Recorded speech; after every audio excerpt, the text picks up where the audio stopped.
Hi guys, I was recently approached by a client, and the biggest struggle recently, a massive pain, was the price of everything's just gone up massively. And they came to us and said, "Is there anything we could do to try and get this down to either the same budget as before? We don't obviously reduce the quality, we don't reduce everything else, just again the impossible triangle to try and figure out." But today we're able to do it, and so I'd like to kind of go over the problems, the pains, and how we create a solution to hopefully help you guys out with your conferences. Breakout rooms obviously are great to have, great for like breaking smaller groups and discussing things away from the big keynote area. But obviously, from a financial position and looking at them, they're quite expensive for just having spare rooms that are not being used when they're in the other space. So here's a couple of ideas, throw at you and see where you go. All right. Right, so obviously they're paying. It was costing over 20%. It was like a lot more. Prices have gone up, energy's gone up. Everyone's charging more. Venues are charging more. Everyone's charging more. The other big thing that they kind of want us to tackle was attendees were getting frustrated. Like, kind of, where are these breakout rooms? Where are we going? Where are we heading? The user experience was really bad. I guess to tie into that, the system that they're using to get into the venue was quite costly, like registration systems and swapping details, those scanner systems that you can get for exhibitors to see. It was getting a lot of money, exactly a lot. I won't cover in this video particularly on the registration system. We'll do a completely different, entirely new video specifically for that.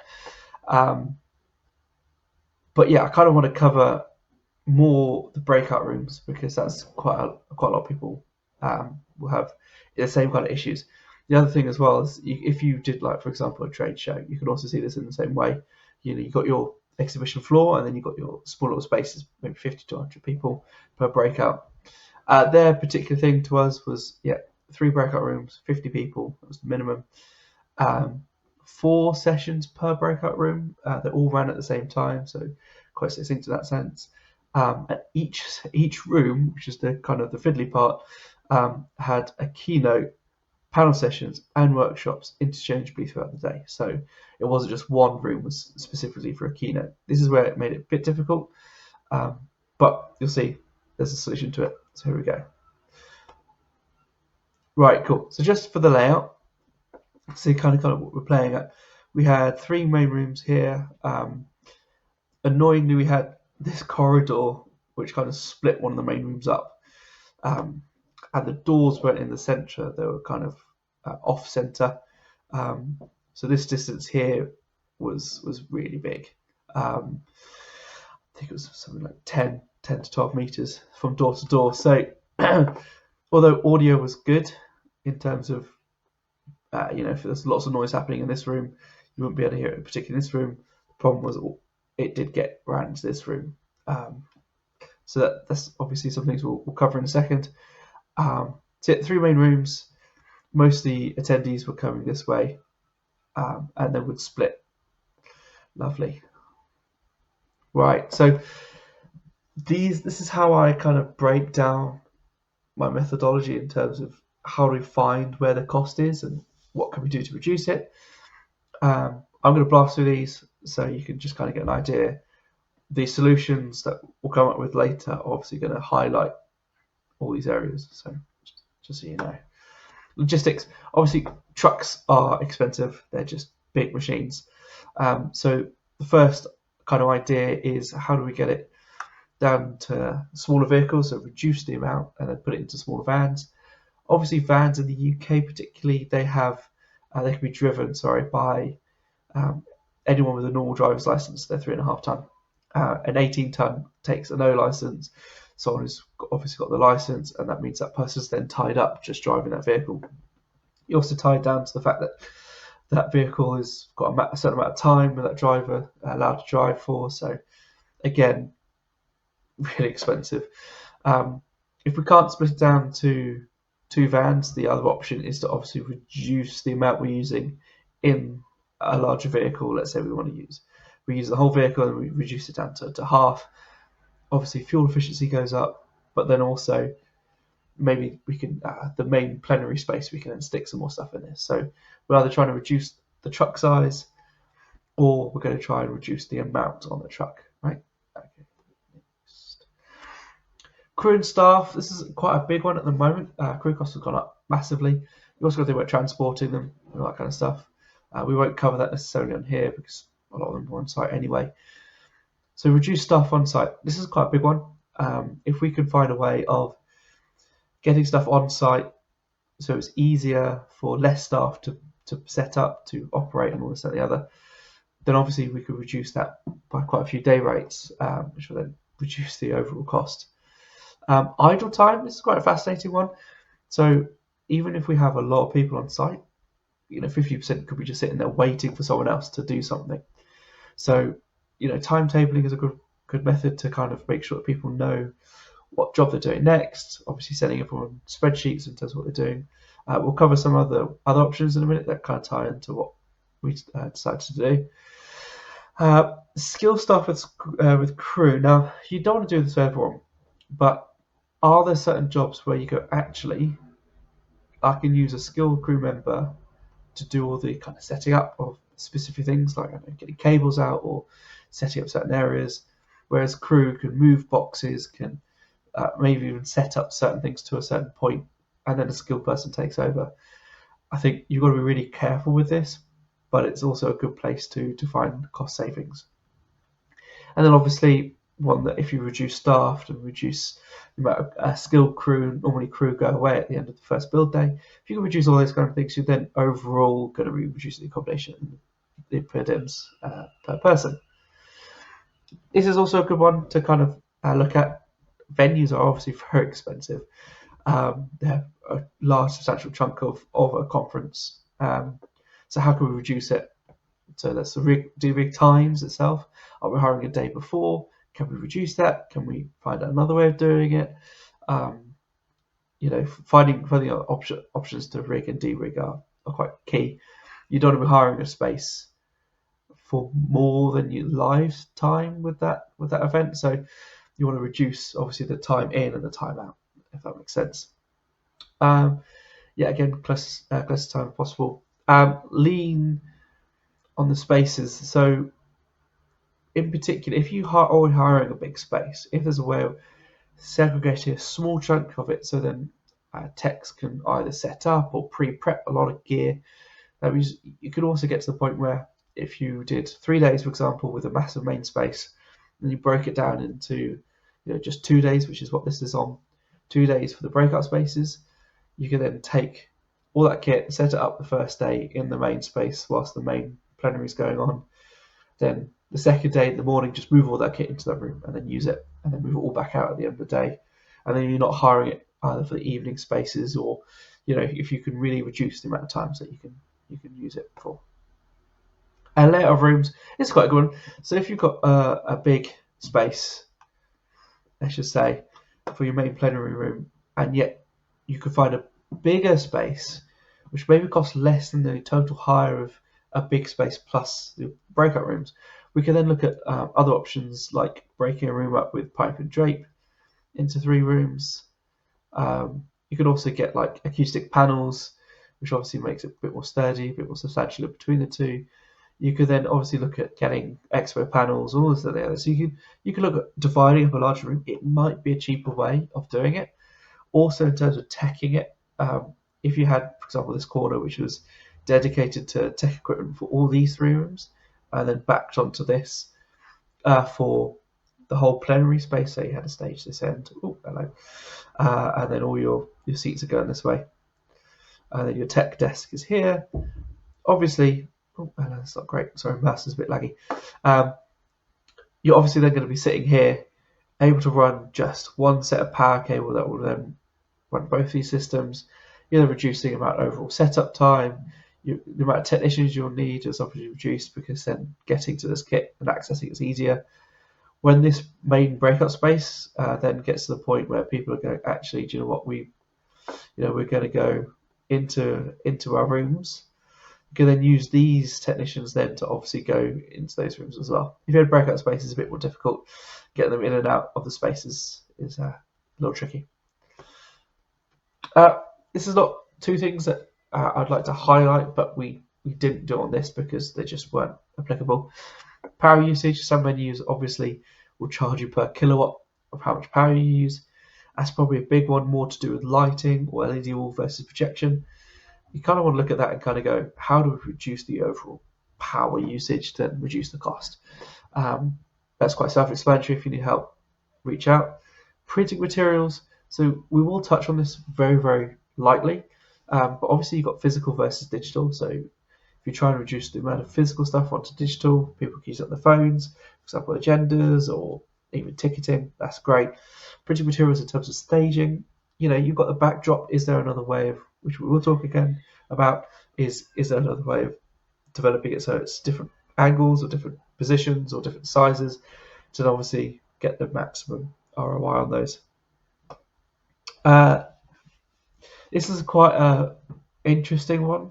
So with technical equipment, we found that if you get better equipment, you'll need less of it, and you'll see that in a minute, rather than getting not as good equipment, which also has a higher fail rate, which also costs less, but then will cost you more in the long run because you need more of it.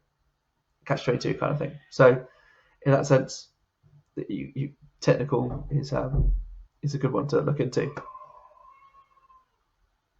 Right, so this is something we'll briefly touch on now, more of the event management side. This one was more dedicated to kind of helping the more technical stuff, because a lot of event managers that we talk to aren't obviously technical minded, nor our clients who come to us. So we do the event management and the technical. So we were trying to focus this more on giving you the technical experience. So with that said, obviously we touched on helping our clients getting a better user experience, getting people in and out of the breakout rooms more easily.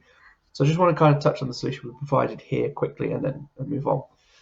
So easier to find places was more bridged out to the fact that breakout rooms most of the time are in different locations, or they're in this example they're close to each other, but let's imagine they weren't.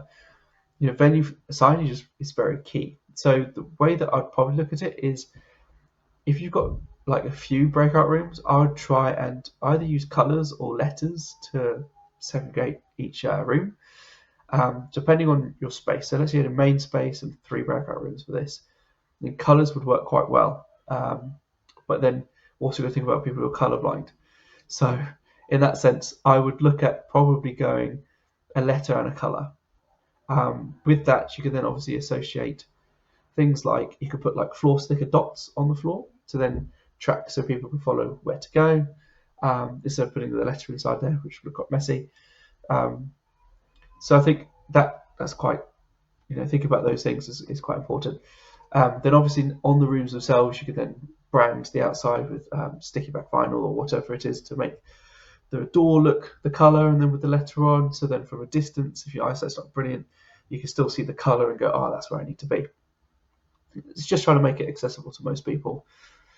For people to know where things are happening, we found that just simply using Canva and putting an agenda on there, you can really make easy movements and make it really eye-catching in terms of like the rooms. They change color, they can change rooms and locations, they can tell you what's happening. And just putting up a 60-inch TV is big enough for about 50 to 100 people at the back of the room. People can see it, they can see, oh, okay, cool, I need to be in that room. Small little USB stick, stick it in there, and you've got content that's continuously running throughout the day, and a relatively cheap solution. We're trying to err away from using print or any physical media. Mainly, you've got the green factor, but also the other factor is like, you can't then change it halfway through the day, or if you need to do a room change, or if you have a speaker change, you can't get a reprint, and digital is more effective in that sense. Now, if you want to go full-on experience and kind of a big dream, as it were, on this, you could get all the screens then synced with SDI cable. It could then run back to a control center, and then if you wanted to change the names, you can change the names from a central location. That's really useful. It's expensive, but again, if that really does matter to the user experience, that the screens are constantly updated after every session, or you wanted to update maybe scoreboards or analytics, whatever it is, that's quite useful. And the last one that I kind of wanted to touch on, is training details is quite important in these events. So being able to scan cards and tickets and all that kind of stuff, it's really important to be able to swap details. So with that, swapping details is really important at these events. So instead of spending a lot of money on these like dedicated scanner systems with QR systems that then go to a big server and then pull out all the data for everyone, we found that a lot of people are okay just with swapping their details. Now, obviously sitting there giving out your phone number a million times or email address is going to be hard. So what we found is if you use printout, again we'll cover this in another video, but print out your badges, and then on the back you can get really cheap RFID tags, which you can stick on the back. You can then address that RFID tag to have all the information from that from your attendee. Then the person on the other end can literally just use their phone, scan their access card or whatever you're doing for like badges, name badges, and they can scan it and they get all their details. Another thing I'll cover in another video, but we'll go from there. Right, so to kind of hit on our solution, if you remember that we had 3 rooms, I'm going to call them really originally A, B, and C.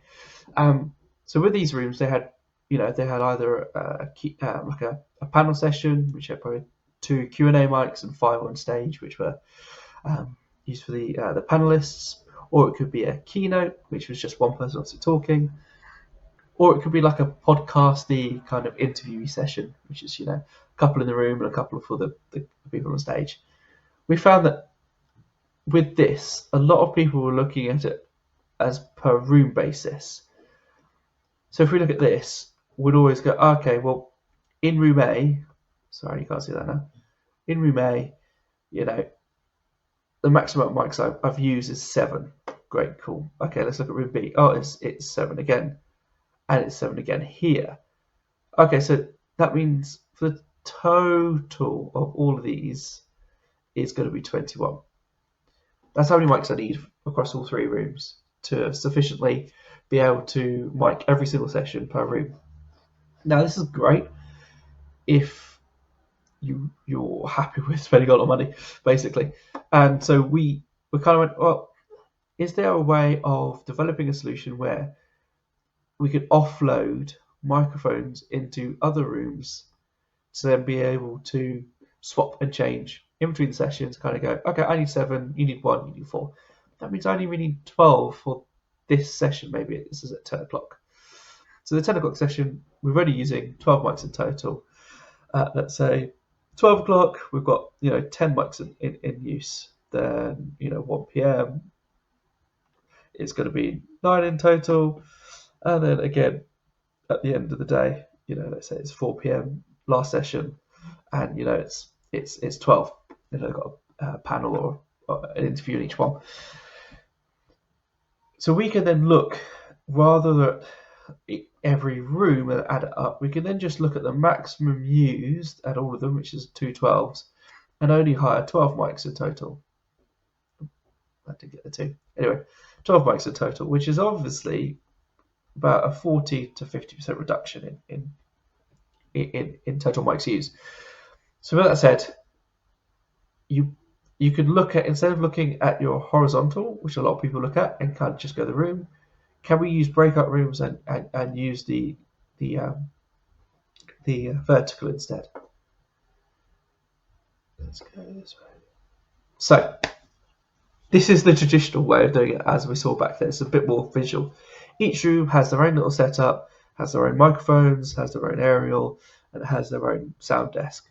We're specifically talking about audio, but you can duplicate this across all the other departments like visuals and lighting and all that kind of stuff. But let's just focus on audio. So each one, obviously, you need a desk in each one. You need to control the volume in each one. But you're then having, let's say 7 mics in here in total. You've got 7 mics in here in total, and 7 mics in here in total. Right.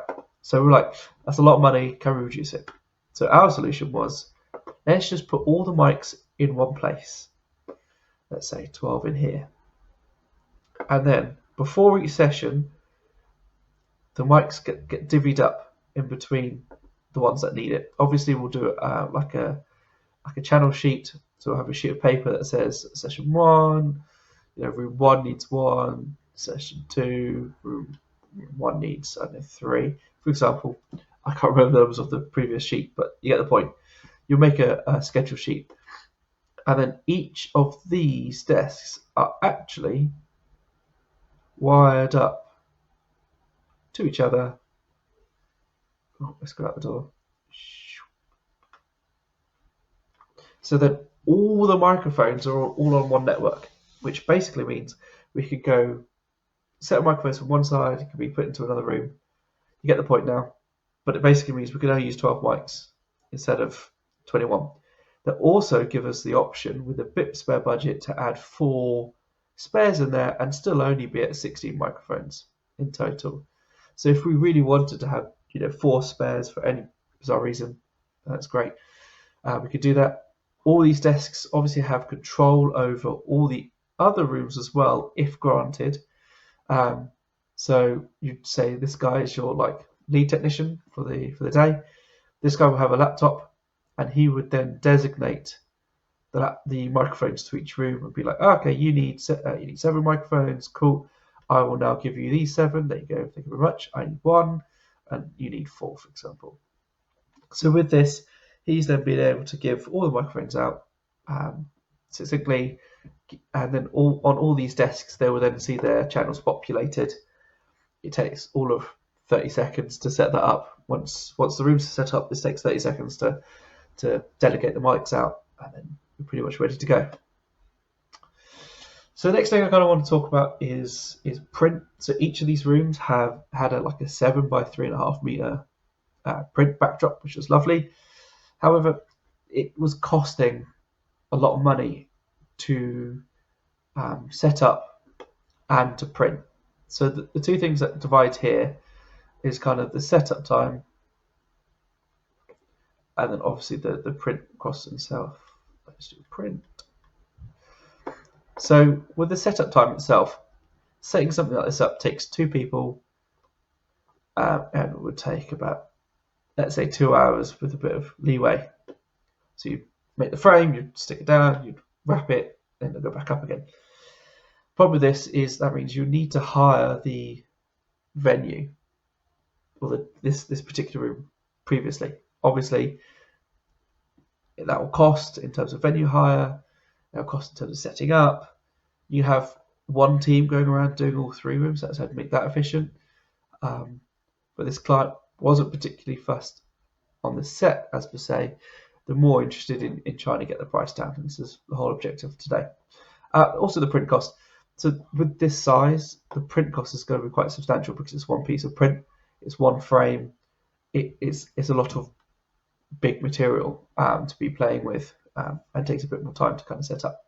So our solution, instead of doing the 7 meter, was to break it into 3 sections, and then in between each section was basically a U shape like this, which is a pre-made, I guess a gutter almost, that was stood up straight up, and then a light was pointing from below the stage, pointing up and making this a colour. So then you'd have 1, 2, 3, 4. Now the thing is with this, because you've broken this up into these sizes, these panels themselves could be made into the print size it is in the main room.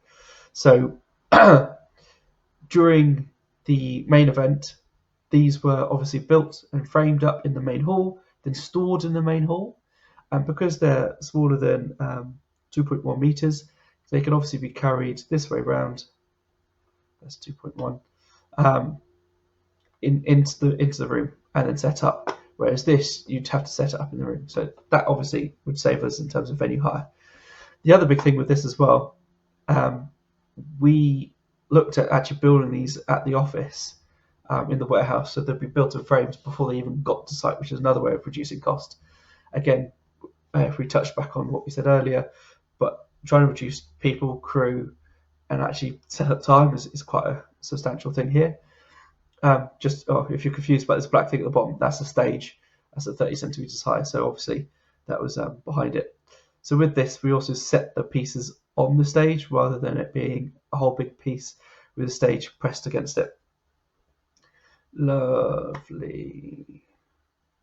Right, so if we just want to recap quickly, So with this in itself, obviously the big savings here is it's going to be less in logistics because there's less kit. It's going to be less in crew cost as well because getting this in, just setting up, could take one technician rather than 3 in each room. Reduced in microphones, obviously, you don't need as many. And I think that's about it in terms of obvious costs. There's some other ones which we'll touch on another time, but with this, the main ones there, you're going to be reducing about 20 to 30% in cost just by reducing those factors. Right, and I think that was it. Yeah, that's everything. So I hope that was useful. If you're running an expo or running an event and you're doing breakout rooms or these are your plenary rooms, then I'd seriously consider look at those kind of things. Look at mic plots is probably a big one. Look at if you can set up in a separate room before we go into there, or can we use warehouse time to help set up that? Can we reduce logistics? Massive one. Can we break it down to smaller vehicles, or can we use less of a bigger space on a bigger vehicle?